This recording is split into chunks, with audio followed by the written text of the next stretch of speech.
ndey tey li ñu jóg yëkkati mooy dox ci dëkk bi xool bërëb yi nga xamante ni bii nawet da leen di noggatu muy bërëb yi nga xamante ni bii koñ boo ci mënti dem wala commune boo ci mënti dugg bu tawee askan ya fa yeewoo danañ am ay jafe-jafe.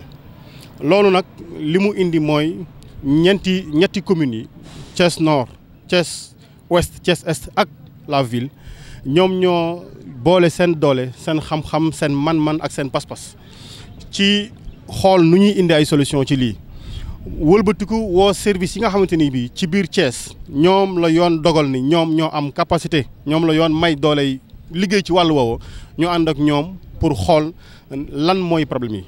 gis nañu nag problème yi bokk na ci problème yi li indi solution yi wàllu yàkkali wàllu dindi mbalit wàllu xoos maanaam lépp lu ñu mën a tuddee wàllu curage mais bokk na ci solution yi tamit ñu seet ñun askan wi képp ku ci nekk ci sa biir ban àq ngay entretenir ban àq ngay séq yow ak li la wër yow ak sa jamono yow ak sa jaww yow ak sa keew ci wàllu solution yooyu nga xam ne moom la ñu war a apporter. biñ ko xoolee liñ ci gis mooy canaux yu ci bëree bëri li ko fat mbalit la mbalit lañ ciy sotti loolu buñ doon liggéey li ñuy def nii tey coono gi ñu ci daj ak suba réunion technique bi ñu war a def buñ ko defee ba noppi jël xaalis def ko ci curé bu ñu wëlbati ko wane ginnaaw nit ñi jëlaat mbalit sànniwaat ko ca place yooyu dafay mel ni lu tubaab di wax éternel recommencement amul njëriñ li ñuy wax mooy nañ ñu dimbali ci lii ndax ñun buñ koy def askan moo tax ñu koy def ku ci nekk na ci xool ban contribution la ci mënta indi ku ci mënta yëkkati junni dugal ko ci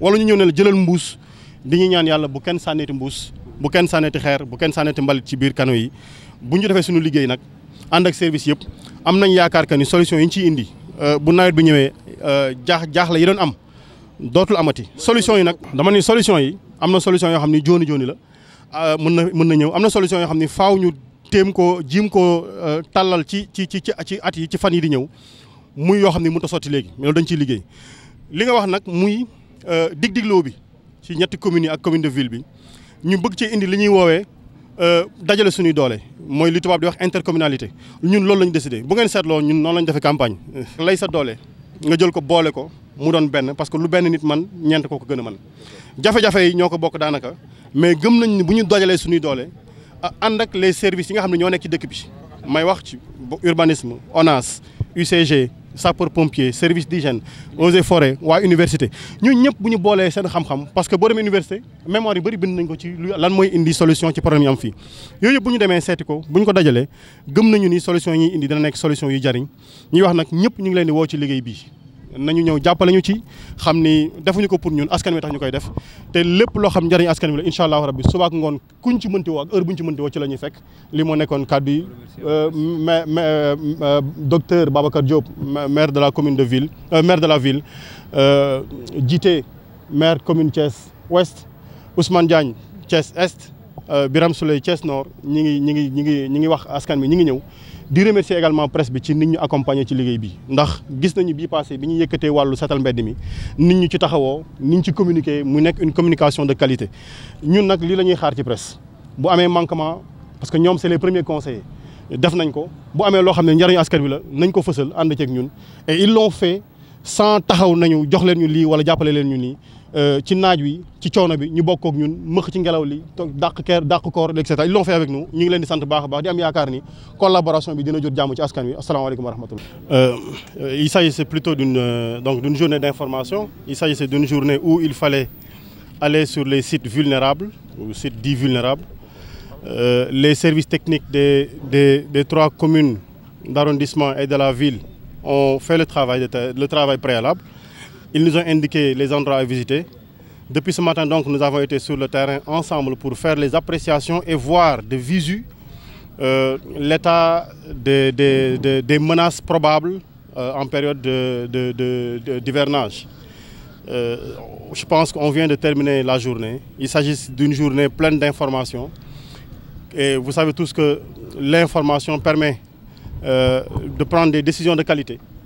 Aujourd'hui, donc, avec ce que nous avons vu, je pense que demain, une réunion technique, donc à la suite de cette visite technique, de cette visite de terrain, sera tenue pour faire les appréciations. Oui, alors, il y a un problème de responsabilité individuelle et social de la population. Parce que les grands problèmes, c'est des problèmes de curage. C'est vrai, il appartient aux institutions municipales de la ville et des communes de faire du courage. Mais ce qu'on va curer, c'est des choses qui ont été mises pour la plupart sur les voies d'eau, sur les canalisations, par des citoyens. Donc ça nous amène donc à lancer encore une introspection et à dire qu'on a beau investir beaucoup d'efforts dans la journée d'aujourd'hui, on le fera pour la journée de demain. On prendra peut-être les mesures idoines pour les opérations qu'il faudra faire, pour le curage, disons, les infrastructures, donc les ouvrages publics à ériger. Mais si le comportement citoyen ne participe pas à la pérennisation des solutions, nous serons éternellement dans des tâches de renouvellement et de répétition de ceci, alors que nous savons que ce n'est pas facile. Nous avons des budgets maigres, nous avons énormément de préoccupations. Tout est question de priorité dans les 3 communes et dans la ville. Tout est priorité. Si on prend le pas d'apporter des réponses par rapport à des sujets, nous espérons, quand nous aurons fini le travail, ne plus revenir. C'est vrai que on va travailler sur des solutions d'abord conjoncturelles, parce que l'hivernage est bientôt arrivé, il nous reste jusque 3 mois, pour ensuite travailler sur des solutions structurelles dans le moyen et dans le long terme. Mais je dis, il nous faut faire vraiment une introspection et appeler notre relation avec notre environnement à beaucoup de citoyenneté, à beaucoup plus de respect par rapport au bien public, par rapport à l'ouvrage public et par rapport à notre environnement. Écoutez, je pense que nous avons battu campagne sous le sceau de l'intercommunalité. Depuis lors, nous travaillons sur des sujets qui intéressent nos 3 communes et la ville. Nous avons décidé de travailler ainsi. Et Inch'Allah Rabbi, d'ici à la chute du pouvoir de Macky Sall, qui arrivera bientôt, très bientôt, bon, il ne faut pas qu'il se fâche, hein, c'est la loi naturelle de la démocratie. Nous allons travailler ainsi. Après aussi, nous allons continuer à travailler ainsi. Parce qu'une seule chose nous intéresse. Bon, c'était juste pour blaguer un peu. Mais pour faire sérieux, nous voulons simplement travailler pour le citoyen de la commune, de la ville de Thiès. Qu'importe soit la commune duquel il habite, l'important pour nous, c'est de dire on a apporté les réponses. On va les sérier, on va les prioriser, on fera le travail ensemble. Et on espère avoir l'accompagnement de toute la population pour que quand on va dire quitter la rue, tout le monde quitte la rue. Quand on va dire ne mettez plus des ordures, parce qu'on a vu les raccordements dans les canaux, les fosses septiques qu'on a raccordés dans les canaux, mais tout ceci, nous allons travailler dessus et espérer que les réponses seront pérennes.